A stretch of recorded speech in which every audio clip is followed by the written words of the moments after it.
সাধু সঙ্গ করবার ব্যবস্থা করেছেন, কিরকম আপনাদের ভাগ্যের কথা। সংসারের ঘানি টানছেন সকাল থেকে সন্ধ্যা পর্যন্ত, সাধু এসেছে, বসেছেন, ঘানি টানা বন্ধ হয়েছে, এরকম ভেতর থেকে আনন্দ হচ্ছে। দেখুন কেন? সাধু আনন্দকে নিয়ে ধরে থাকেন, আনন্দের চর্চা করেন, তাই তাকে দেখলে আপনি আনন্দ পাবেনই, কোনো বিরক্তি নেই।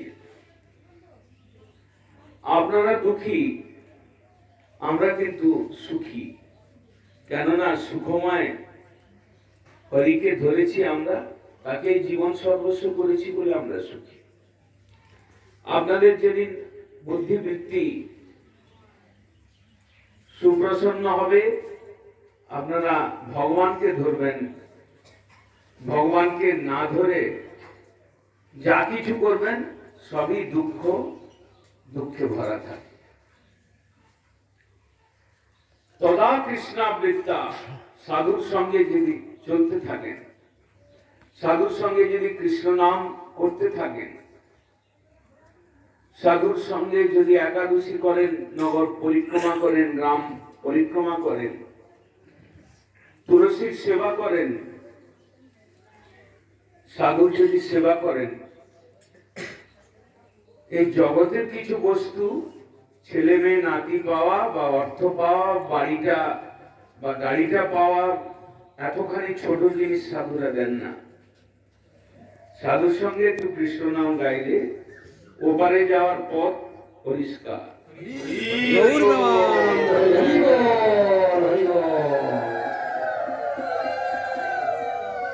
সাধু পারেন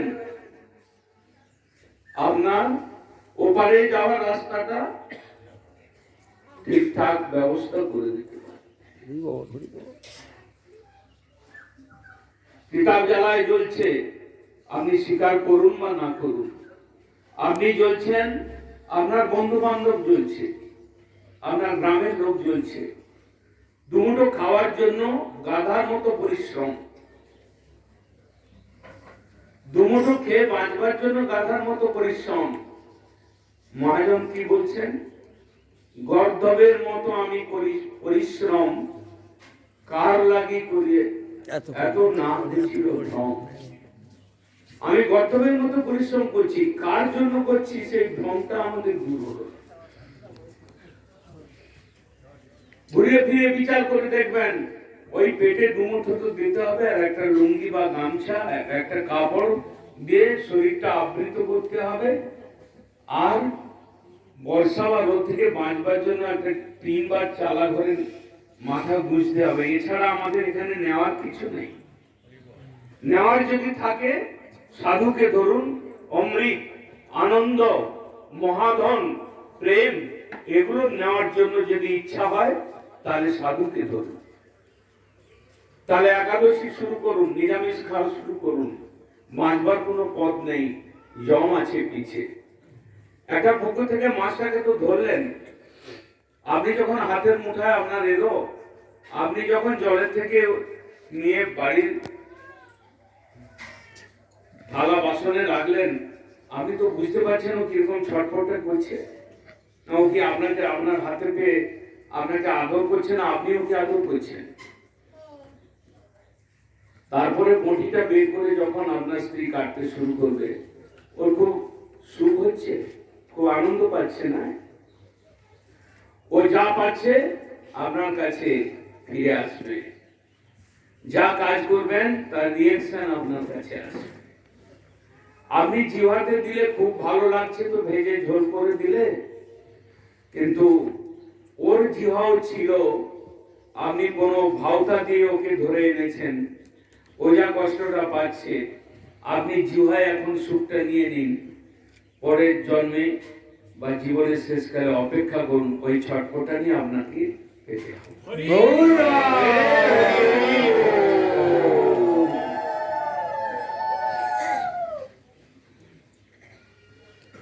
আমাদের কথাগুলো হয়তো অনেকের ভালো লাগছে না, কিছু করার নেই, আমরা খারাপ কথা বলবার জন্য আসি। সকলে যদি ভালো লেগে যায় তাহলে কাউকে এই গ্রামে একটা লোকও থাকবে না, সব লোকে ভিড় লেগে যাবে। কিছু লোকের, বেশিরভাগ লোকের খারাপ লাগবে, কিন্তু তথাপি আমরা, কারণ আমাদের কোনো শত্রু নেই। আমরা যখন রাস্তা দিয়ে যাই আমাদেরকে কেউ ইট মারে না, আমাদের পায়ে ধরবার জন্য হুড়মুড় করে। কেন? আমরা খারাপ কথা বলি তাই না, ওরা জানে যে এটা সত্য কথাটা বলছে। আমি পারছি না হয়তো আমার জিহ্বা লালসার জন্য, কিন্তু ওরা সত্যটা বলছে। আমার হাতে যদি একটা জ্বর হওয়ার জন্য একটা ইঞ্জেকশন দেয়, তখন ডাক্তারকে আমি চুমু খাই যে আপনি খুব ভালো আমাকে সুচটা পড়ালেন? আমাকে বিচার করে দেখতে হবে। ওই কষ্টটা আমি সহ্য করছি না বাঁচবার জন্য, জ্বরকে কাটাবার জন্য। কিন্তু ডাক্তার সুচ পড়ালে আমার আনন্দ হয় না। তেমনি আপনার শরীরে যদি একটা সুচ ফুটাতে আপনার কষ্ট হয়, তাহলে আপনি বটিটা দিয়ে যখন গলাটা কাটেন তখন তার খুব আনন্দ হয়। আপনার গ্রামবাসীদেরকে বিচার করতে হবে।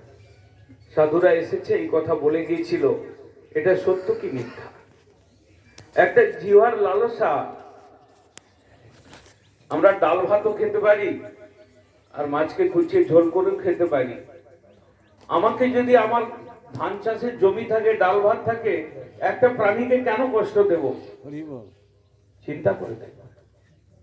আমার নিজের প্রাণটাকে বাঁচাবার জন্য একটা প্রাণীকে কষ্ট দেব?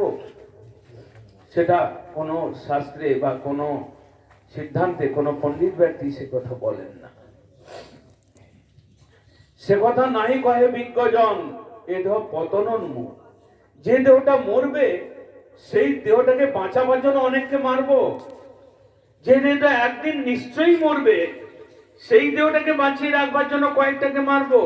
এটা বুদ্ধিমান ব্যক্তি, পণ্ডিত ব্যক্তি কোনোদিন স্বীকার করেন। আমি যা খাই না কেন, আপনার ডাক্তার বলুক মাছ খেতে হবে, ভিটামিন নেই, কিন্তু সেই ডাক্তারকে জিজ্ঞাসা করুন আমি মরবো কি আমি চিরজীবন এখানে থাকবো? ডাক্তারকে জিজ্ঞাসা করতে হবে। আপনি তো ডাক্তারবাবু বললেন, আপনি যখন সুচ ফোড়ালেন আমার খুব ভালো লাগলো, আমি যখন মাছটাকে বটি দিয়ে কাটি ওর তাহলে খুব ভালো লাগছে, ডাক্তারবাবু একটু বলে দিন না মাছটা খুব ভালো লাগছিল। বাজারে আপনাদের ওই মনটার কাছে দোকান আছে, জালের মধ্যে কতগুলো রাখা আছে, যখনই একটাকে খুলে ধরতে যায় আরগুলো চাঁচাকে করে আমার আমার আমার বাড়িটা যখন এখন যেন না আসে, আরো কিছুক্ষণ বেঁচে থাকে। কেন তারা লাফাতে থাকে? ভয় রয়েছে, যন্ত্রণা রয়েছে। মৃত্যু মানে যন্ত্রণা, কষ্ট। আপনি কষ্ট দিয়ে একজনকে আপনি বাঁচবেন? ঠিক আপনার জীবন। একটা বৃক্ষকেও প্রণাম করা শিখিয়েছে চৈতন্য দেব। উচ্চ নিচ সর্বজীব চরণে শরণ, বৈষ্ণব ধর্ম। একটা পিঁপড়াকেও পর্যন্ত পা দিয়ে মারতে মানা করেছে, যে ওটা মারলে আপনাকে ওই আবার মানুষ হবে, আপনি পিঁপড়া হবেন, ও আপনাকে দাবিয়ে মারবে। আপনি কেন কষ্টটাকে কিনতে যাবেন? কষ্ট কি কেউ বাজারে যেয়ে কিনতে যায়? কষ্ট কামানো বুদ্ধিমান ব্যক্তির কাজ নয়। সংসারে থাকবো, ভগবানের সৃষ্টি, সকলকে প্রণাম করব, কাউকে কষ্ট দেব না। যদি পারি নিজের পকেট থেকে 2-1 টাকা দেব, যদি নিজের থালা থেকে এক মুঠা কোনো দরিদ্রকে ভাত দেব। কেন কষ্ট দিয়ে কেন বাঁচবো অন্যকে?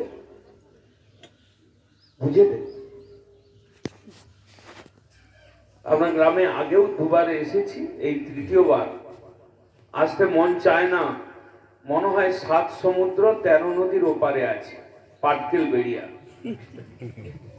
মঠ থেকে বেরোলে মনে হয় রাস্তাটা শেষ হয়ে গেল কি না, কোনো শেষের সম্ভাবনা নেই। দক্ষিণ 24 পরগনা কি পৃথিবীর মধ্যে এমন একটা গ্রাম, এর কি সবচেয়ে বড় গ্রাম? এটাই চিন্তা করি আস্তে আস্তে, কারণ এর অন্ত খুঁজে পাই না। এইরকম কষ্ট করে এসেও যদি আপনাদের গ্রামের 10-20টা ছেলেকে বৌমাকে যদি তিলক করে হরিনাম কৃষ্ণ নাম না করতে দেখতে পাই তাহলে এসে লাভ নেই। আনন্দের দিকে যদি না নিয়ে যেতে পারি তাহলে এসে লাভ কি, সেটা আপনারা চিন্তা করে দেখবেন।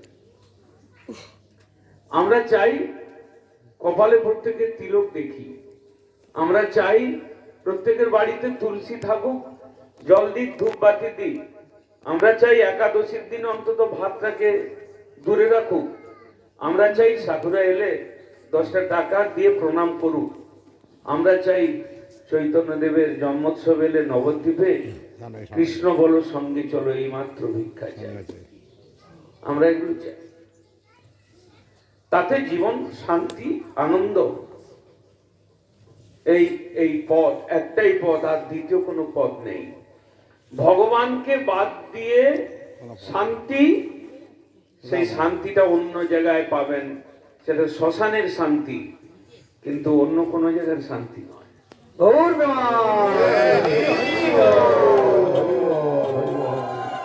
আপনি ভাবছেন শ্মশানে শান্তি, আপনাদের ট্রাকের পিছনে লেখা আছে দেখবেন, ম্যাটাডোরের পিছনে, সুখ শ্মশানে, শান্তি স্বপনে। শ্মশানে সুখ বলছে, আপনার দেহ ছাই হয়ে গেলে বলছে ওখানেই সুখ। মানে একটা জ্বালার থেকে পার পেলেন, আত্মাটা আরেকটা জ্বালা পাওয়ার জন্য শরীর নিল। ওইরকম পরপর রোটেশন চলতেই আছে। ওটার শেষ নেই।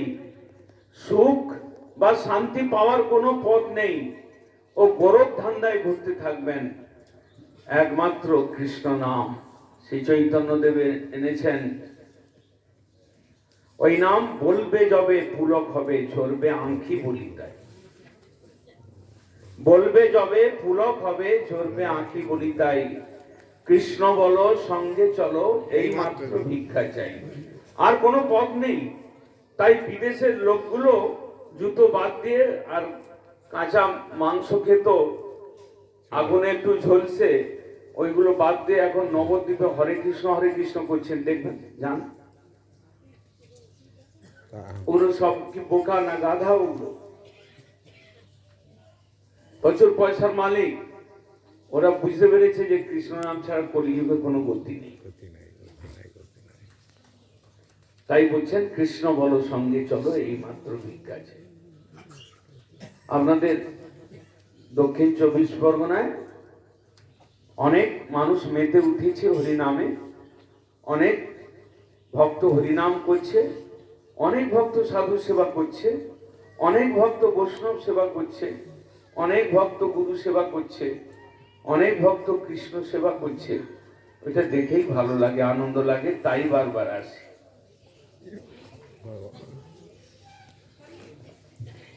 সংসার জ্বলছে, কিন্তু আজকে রোদটা মিষ্টি লাগছে, কিন্তু 1 মাস পরে মিষ্টি লাগবে না।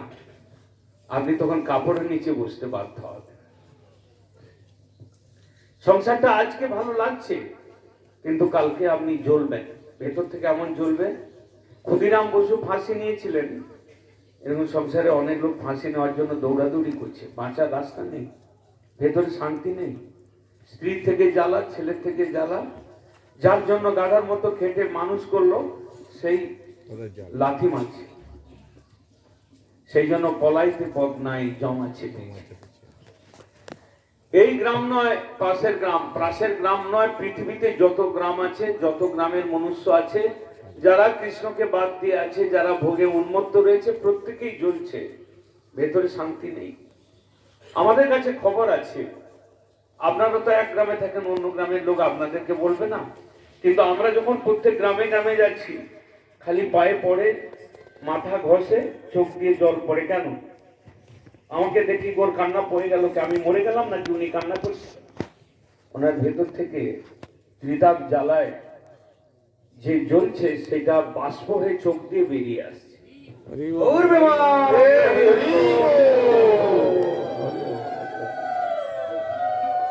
যদি ভালো লাগে এসব কথা শুনতে, তাহলে আসুন, সাধুর সঙ্গে দোল পরিক্রমা করবেন, চৈতন্য মেলা করবেন, কৃষ্ণ জন্মাষ্টমী করবেন, নাচবেন, গাইবেন, প্রসাদ খাবেন।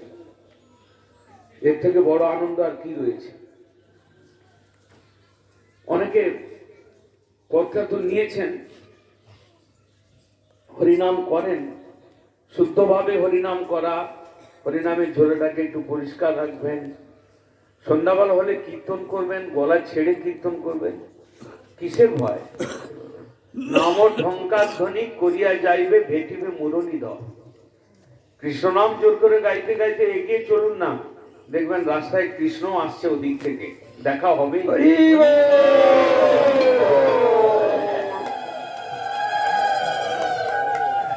দেখা হবেই।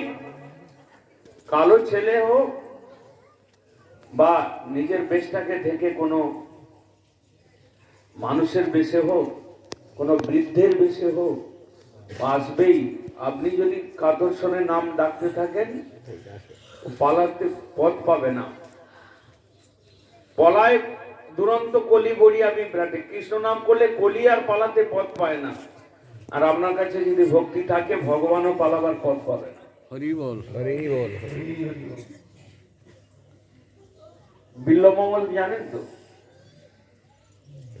যখন নিজের চোখ টোক কানা করে দিলেন যে চোখ দেখা ভালো নয়,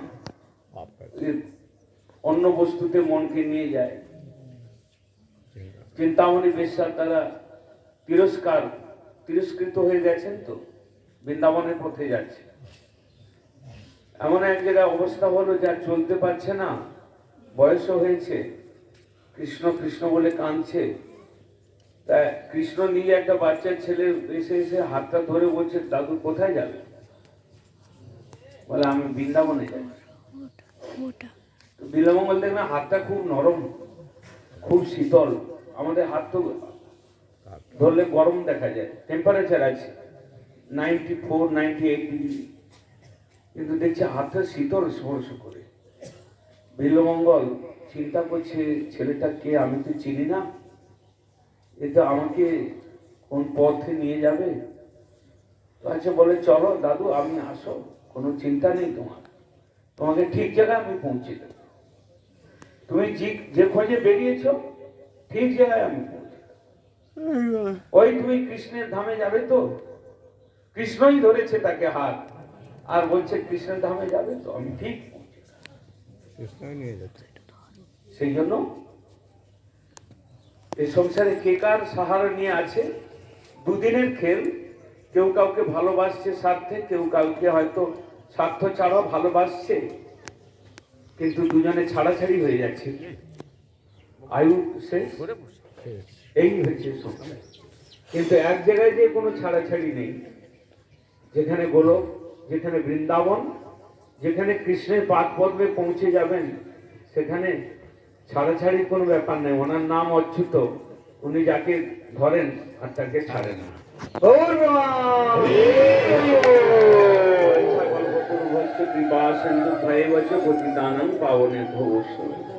হরে কৃষ্ণ। পরমারাধ্যতম ছিল গুরুদেবের মুখে আমরা অমৃতময় কথা শ্রবণ করে